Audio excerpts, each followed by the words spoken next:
इसवी सन पूर्व पहिल्या शतकात स्थापत्य आपण त्याला समजतो किंवा त्याचा उल्लेख करतो.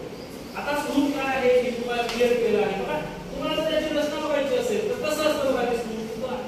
वरती अंडाकृती भाग आहे, वरचा जो भाग भूमिका नावाचा भाग, तिथे गौतम बुद्धांचे बरेचसे अवशेष ठेवलेले असतात असं म्हणतात किंवा आहे म्हणतात.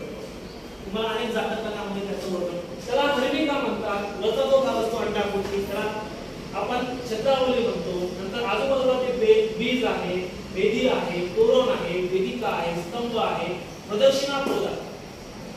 प्रदक्षिणा काय म्हणतात त्या कन्सेप्ट म्हणजे स्तूप निर्माण करण्यामध्ये ह्या सगळ्या कन्सेप्ट बघा. द्वार पण आहेत 1 2 3 4 एका स्तूपाला 4 द्वार असू शकतात. 4 द्वारामधून तो एंट्री करू शकतो. मुख्य द्वार पण असतं एका लक्षामध्ये.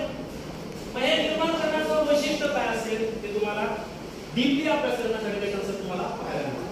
आता बेसिकली जेव्हा तुम्ही बघितलं तर आता हे झालं उत्तर भारतामधलं विशेषतः बौद्ध कालखंडामधल्या सगळ्या कन्सेप्ट. दुसरा कन्सेप्ट काय आहे तर काही दगडावरती कोरलेले जे मंदिर असतील ते मंदिर तुम्हाला दक्षिण भारतामध्ये विशेषतः पाहायला मिळतात. महाबळीपुरम असेल किंवा नालंदा नावाचं एक विद्यापीठ, तक्षशिला, नालंदा, विक्रमशिला, वल्लभी हे विद्यापीठ त्या कालखंडामध्ये जगप्रसिद्ध विद्यापीठ होते. या जगप्रसिद्ध विद्यापीठापैकी हा नालंदा नावाचं विद्यापीठ बिहारमध्ये त्याचे अवशेष तुम्हाला पाहायला मिळतात.